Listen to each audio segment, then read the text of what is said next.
خطرناک بات بھی ہے کیونکہ کوئی شخص بھی اٹھ کر کہہ سکتا ہے کہ خدا نے مجھے یہ کہا ہے. جی. تو بائبل میں جھوٹے نبیوں کا بھی ذکر ہے. جی. بہت سے نبی ہیں جو جھوٹے ہوتے ہیں, یعنی کہ وہ خدا نے ان کو کہا نہیں ہوتا, ہاں جی, لیکن وہ کہتے ہیں کہ یہ خدا نے کہا ہے. جی.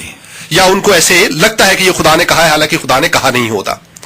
تو نبی ہونا, it was a great honor, but at the same time it was a scary place to be in.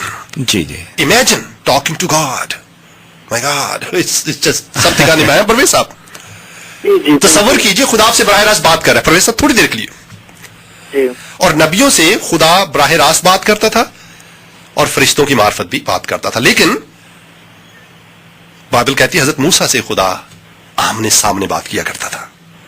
Great honour جی جی فار پروفیٹ موسیس کہ خدا روبرو ان سے بات کیا کرتا تھا. دیکھیے بہرحال ایلیا نبی بادشاہ اور اس کی بیوی ان کے خلاف ہو گئے, ہاں جی, ہے نا سردار صاحب, جی, کیونکہ ایلیا خدا کی باتیں کرتے تھے. دوسری آیت سے پڑھیں گے پرویز سردار صاحب, پہلی آیت نہیں 19 باب کی دوسری آیت سے پڑھیے آپ.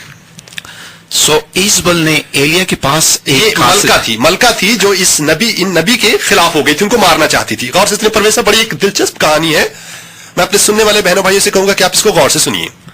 سو ایزبل نے ایلیا کے پاس ایک قاصد روانہ کیا اور کہلا بھیجا کہ اگر میں کل اس وقت تک تیری جان ان کی جان کی طرح نہ بنا ڈالوں تو دیوتا مجھ سے ایسا ہی بلکہ اس سے زیادہ. یعنی کہ ایلیا نبی کو ملکہ نے میسج بھیجا کہ کل تک اگر میں تیری بوٹی نہ کر دوں تو میرا نام نہیں ہے نا, تو مجھے ملکہ مت کہنا. دوسرے لفظوں میں یہ بات ہے. ہاں پرویز صاحب. جی جی. اوکے آگے.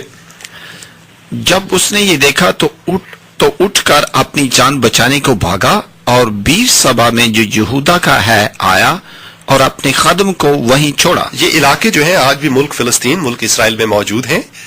یہ کیونکہ انہی علاقوں کی تاریخ ہے جو بائبل میں درج ہے, اس لیے یہ جو شہروں کے جو نام ہیں یہ آپ کو شاید پہلی دفعہ سن رہے ہیں, لیکن یہ علاقے ملک اسرائیل اور ملک فلسطین کے علاقوں کی بات ہو رہی ہے. پرویز سردار صاحب آگے.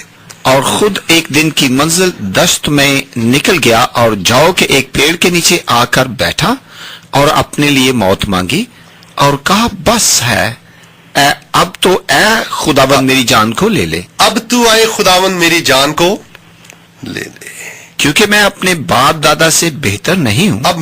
اب یہ اتنی تکلیف ہے, اتنی پریشانی ہے کہ ملک کی جو ملکہ ہے وہ کہہ رہی ہے کہ میں تیری بوٹی کر دوں گی.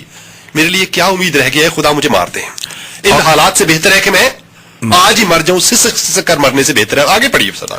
اور وہ جاؤ کے ایک پیڑ کے نیچے لیٹا اور سو گیا اور دیکھ